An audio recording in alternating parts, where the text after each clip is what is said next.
Hi friends, మీరు ఇక్కడ చూస్తున్నారు కదా, జమాయిల తోటలో రైతు ఆనగ సాగు చేస్తున్నాడు. దీంతోపాటు బీర కాకర సాగు కూడా చేస్తున్నారు. ఇక్కడ ఈ రైతు ఈ ఆనగ చెట్లకి మొక్క నాటిన వెంటనే గ్రోత్ తక్కువగా ఉందని చెప్పేసి ప్లాంట్ బూస్టర్ ఇవ్వడం జరిగింది. ఇది మనకు గతంలో దీంట్లో బీర సాగు చేసిన ల్యాండ్. ఇది మనకు బోధ సరిగ్గా ఉండడం వల్ల, నేలలో కార్బన్ శాతం అనేది ఎక్కువగా ఉండడం వల్ల, ఆర్గానిక్ మ్యాటర్ ఉండడం వల్ల ఆకులు చూసారుగా ఎంత పెద్దగా వచ్చాయో. మనకు ఆ మొక్క స్టెమ్ కూడా చాలా పెద్దగా వచ్చింది, ఆకులు కూడా చాలా పెద్దగా వచ్చాయి, మొక్కలు కూడా చాలా హెల్తీగా ఉన్నాయి.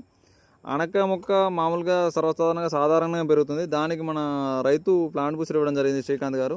అసలు మొక్కలు చూసారు కదా మీరు, ఎంత బాగా వచ్చాయో. అసలు చాలా హెవీ గ్రోత్ అండ్ మొక్క స్టెమ్ లావుగా రావడం. ప్రతి పంటలో కూడా మన ప్లాంట్ బూస్టర్ అనేది వాడుకోవడానికి 100% అనువైనది. అది దీని ద్వారా మొక్కకు కావాల్సిన అన్ని రకాల పోషకాలు అందుతాయి. పూర్తి వివరాలు కావాలంటే మీకు పైన కనపడుతున్న నెంబర్కి కాల్ చేసి కనుక్కోవచ్చు. మీరు మొక్క స్టెమ్ కూడా ఒకసారి చూడండి, ఎంత బాగా వచ్చిందో, లావుగా